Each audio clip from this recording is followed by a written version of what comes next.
this world, this place, this habitation is this beautiful, then what will the next world look like? The place that Jesus is preparing.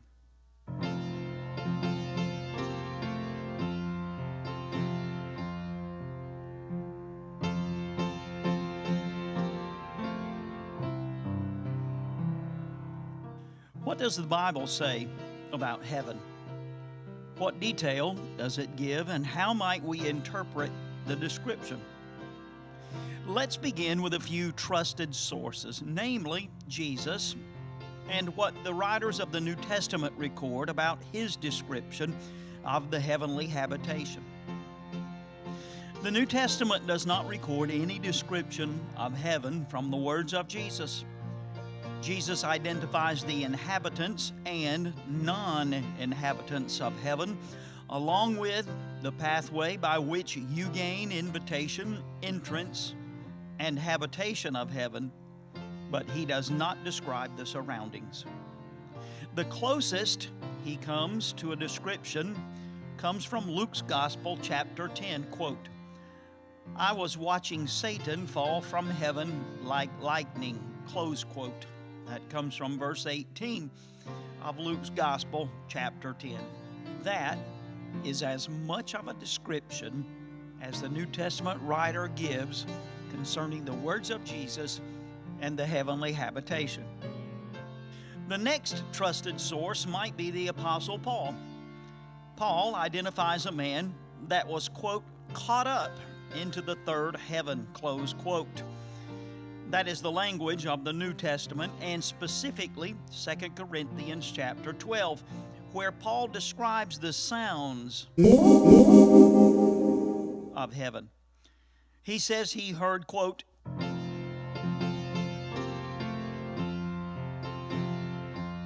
"inexpressible words which a man is not permitted to speak," close quote. Interesting that Paul describes the sounds of heaven rather than the sights, whatever the sound of the heavenly music and language. I can hardly wait to hear it. The Apostle John references the sounds of heaven. He writes that the voice that he heard from heaven sounded like waves, rain, thunder, and harpists playing their harps. Quite the contrast of sounds from Revelation 14:2. The music of the heavenly choir, if you will, that he heard, by the way, was a new song, says John the Revelator. John and Peter both describe heaven as new. 2 Peter 3:13 and Revelation 21 give the description. There is a lot of value to inhabiting new places. If you have ever gone into a new school or facility or built a new home, then you know how that looks and feels. So what detail does the New Testament give concerning the look of this new habitation? Revelation 21 gives a glimpse of the heavenly habitation to come. Verse 10 begins the description.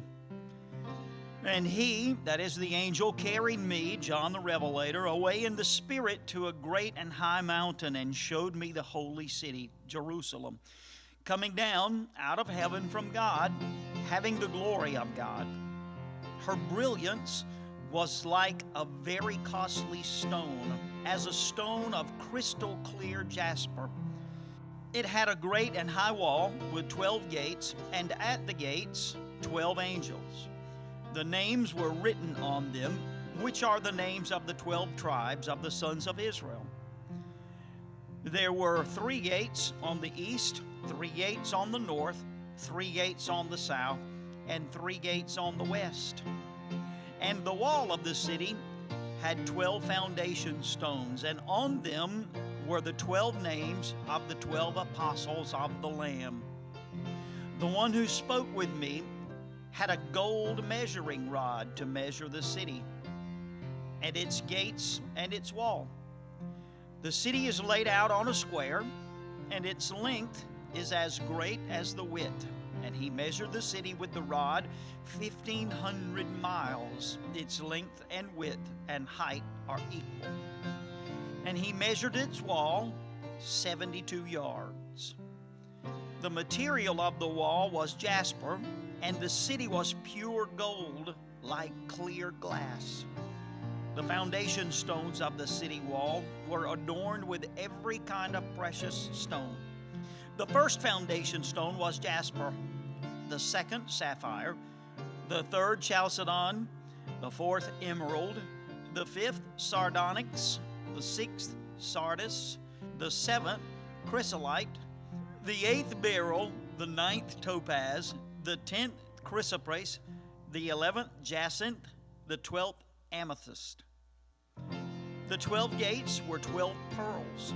Each one of the gates was a single pearl, and the street of the city was pure gold, like transparent glass.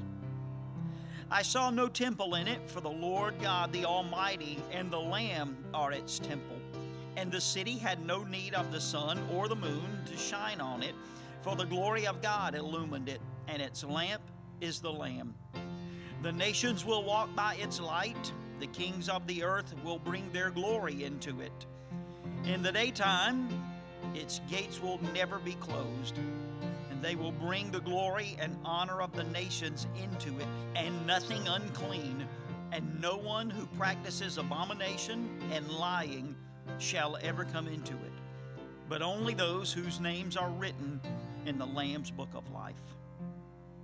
The main point about the description of the heavenly habitation is this: if the streets are paved with gold and the gates are crafted from pearl, then what are the materials for the foundation and the walls of the dwelling places? If the Creator has packed this much beauty, potential for life, and fantastic scenery into this earthly habitation, then what will the next look like? Whatever it looks like, one thing is for sure: you do not want to miss it.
unbounded day. Oh, the land of boundless day. Oh, the land of an unclouded sky. Tell me of a home where no storm clouds rise. Oh, they tell me of an unclouded day. Oh, the land of boundless day. Oh, the land of an unclouded sky. Oh, they tell me of a home where no storm clouds rise. Oh, they tell me of an unclouded day.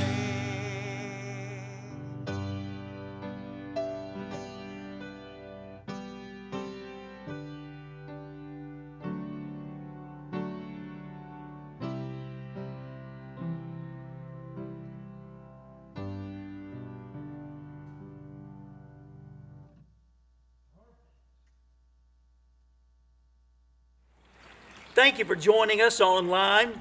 Feel free to contact us with whatever questions you might have concerning the message, the Bible, or Jesus. You may reach us by way of the internet, email, or by cell phone. Thank you again for watching.